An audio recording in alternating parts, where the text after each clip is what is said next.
আসসালামু আলাইকুম, Johnny tailoring হাউসের পক্ষ থেকে স্বাগতম। আজ আমরা দেখাবো 2 গজ চারিগ্রা কাপড়ের একটি পেটিকোট কাটিং। ফুল ভিডিওটি মনোযোগ সহকারে দেখবেন। প্রথমে আমরা এক পার্ট নেব।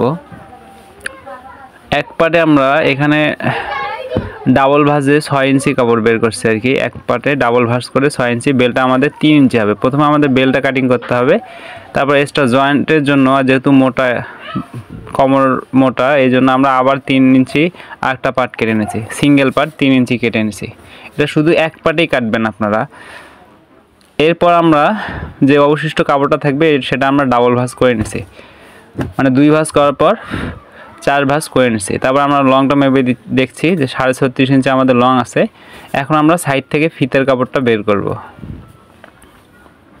তো সাইড থেকে ফিতের কাপড়টা বের করব আমরা 1 ইঞ্চি বা 1 ইঞ্চি পরিমাণ। আমরা পেটিকোটের যে ফিতাটা হবে সেই ফিতাটা আমরা বের করব। ফিতাটা ভাঁজ করে নিচ্ছি। এখন আমরা এই ফিতাটা কাটিং করে নেব। তারপরে আবার আমরা স্বাভাবিক 4 ভাঁজ করে নেব। এটা যেহেতু ডাবল পার্ট, এটা 4 ভাঁজ করে নেব। আপনারা অবশ্যই সিঙ্গেল পার্টে বেলটা বের করবেন।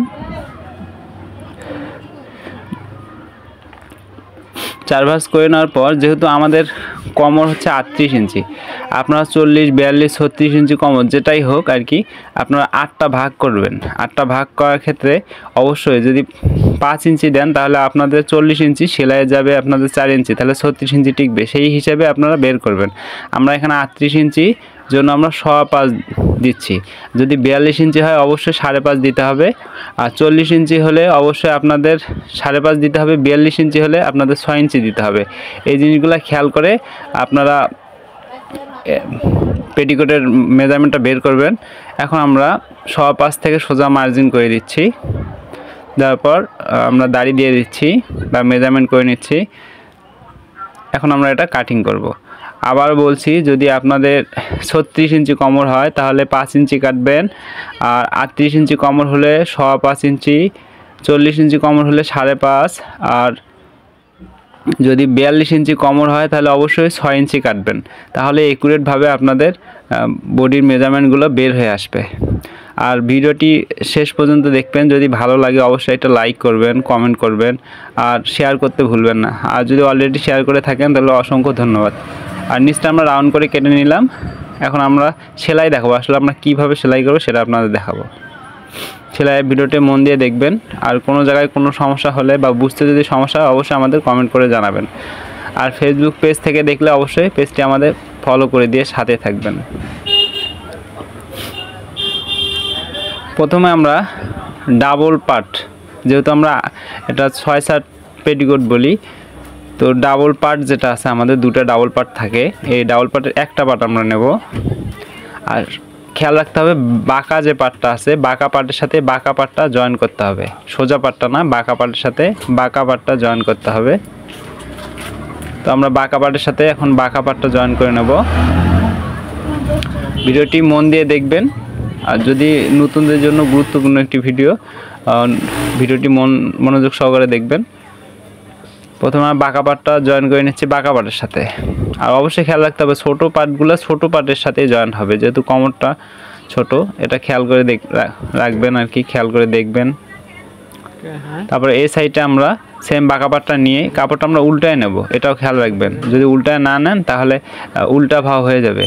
দেখেন আমরা কীভাবে উল্টায় নিই, এটা আবার এইভাবে আমরা উল্টায় নিলাম। নেওয়ার পর আমরা এখন সেলাইটা দিয়ে নেব। অবশ্যই এটা উল্টায় নেবেন, তাছাড়া দুটা মানে উল্টা ভাব হয়ে যাবে, এটা খেয়াল রাখবেন।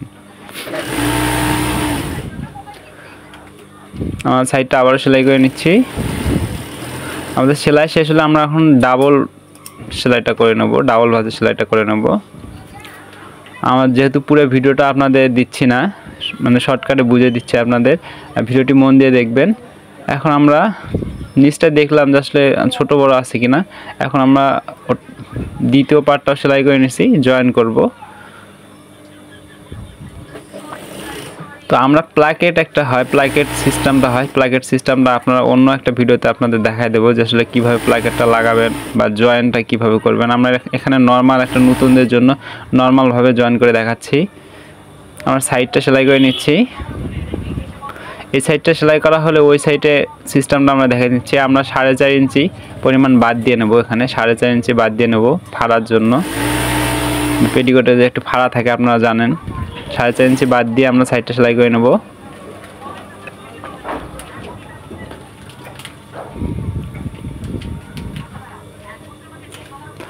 এরপর আমরা ফাড়ার জায়গাটা সেলাই করে নেব। যেহেতু একটা সাইড আমার কাঁচা আছে, এই কাঁচা সাইডটা আমরা ডাবল ভাঁজ দেবো, আর একটা সাইড পায়ের আছে, পায়েরটাতে আমরা কোনো ভাঁজ দেবো না। এটা আমরা একটা ভাঁজ দিয়ে নিলাম। ভাঁজ দেওয়ার পর কাঁচাটা যেন না থাকে, তো এটা আমরা সেলাই করে নিচ্ছি। আর আমাদের ওই সাইডে পায়ের আছে, তো পায়ের সাইডে আমরা কোনো ভাঁজ দেবো না, শুধু সিম্পল একটা ভাঁজ দিয়ে নেব, ডাবল ভাঁজ করব না, সিম্পল সিঙ্গেল ভাঁজ করে নেব। আমরা ব্যাগ স্টিচ দিয়ে নেবো। এই জায়গাতে অবশ্যই ব্যাগ স্টিচ দেবেন, যেহেতু নর্মাল সিস্টেম এটা আপনাদের দেখাচ্ছি শেখানোর ক্ষেত্রে। যারা নতুন তাদের জন্য অবশ্যই উপকারী একটা ভিডিও।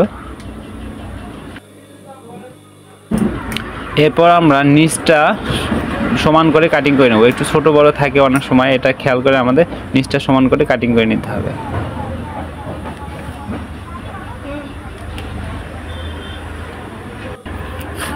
কাটিং করা শেষ। এখন আমরা এটা ভাঁজ করে নেব। 1/2 ইঞ্চি একটু কম আমরা ভাঁজটা করে নেব, মানে পুরো নিচের ঘেরটা আমরা ভাঁজ করে নেব নখ দিয়ে। আমাদের ভাঁজ করা শেষ। এখন আমরা এটা প্রায় 1.5 ইঞ্চিতে একটু কম দেবো, 1/2 ইঞ্চিতে একটু বেশি, 1.5 ইঞ্চি কম, 1 সুতা কম আমরা সেলাইটা দিয়ে নিচ্ছি। আমরা এখানে গাইড ব্যবহার করব যাতে মোটা চিকন না হয়। আপনারা নতুন যারা তারা অবশ্যই ধীরে সুস্থে এই কাজটা করবেন যাতে মোটা চিকন না হয়, এটা খেয়াল রাখবেন।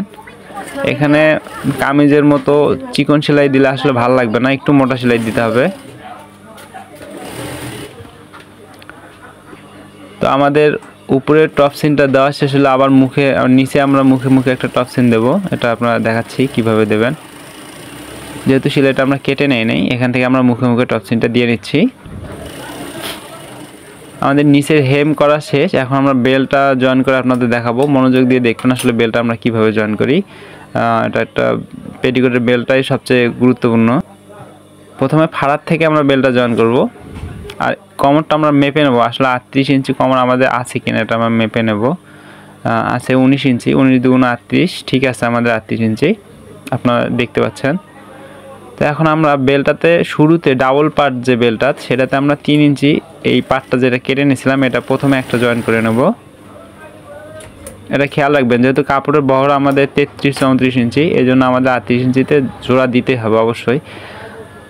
আপনারা যে সাইড থেকে বেল কাটিং করেন তাহলে অনেক সময় ঘেরটা কম হয়ে যায়, আর মোটা মানুষের জন্য পেটিকোটের ঘের কম হলে অবশ্যই ওটা খারাপ লাগে, ভালো লাগে না, এটাও খেয়াল রাখতে হবে। সাইড থেকে বের করবেন না সহজে।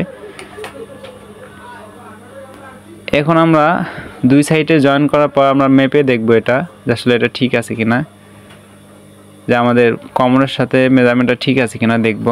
এটা আমাদের 38 ইঞ্চি আছে, কিন্তু আমাদের কাঁচা পার্টটা আছে, সেই ক্ষেত্রে আমাদের আরেকটা পার্ট জয়েন করতে হবে যেহেতু সেলাইয়ের কাপড় আমাদের নাই। তো আমরা ফিতা যে কাপড়টা ছিল এই কাপড়টা এক সাইডে আমরা জয়েন করে নিচ্ছি। পেটিকোটে দেখবেন কোমরে অবশ্যই জয়েন্ট হয়, এটা আসলে মূলত কাপড়ের বহরের জন্যই জয়েন্টটা হয়, জয়েন্ট দিতেই হবে। যারা নতুন অবশ্যই এটা হয়তো অনেকে জানেন না যে পেটিকোটে বেল্টে জয়েন্ট দিতেই হয়। এখন কাঁচা সাইডটা আমরা সেলাই করে নিচ্ছি, আর যেহেতু আমরা ফিতার কাপড় ওটা পায়ের সাইড ছিল ওখানে আমরা জয়েন্ট বা সেলাই দেব না। এখন আমরা বেল্টটা লাগায় দেখাবো আপনাদের কিভাবে বেল্টটা জয়েন করব। প্রথমে আমরা উল্টা পাশে নিচ্ছি, ভাও পাটে কিন্তু আমরা জয়েন করব, ভাও পাটে জয়েন করব আর কি।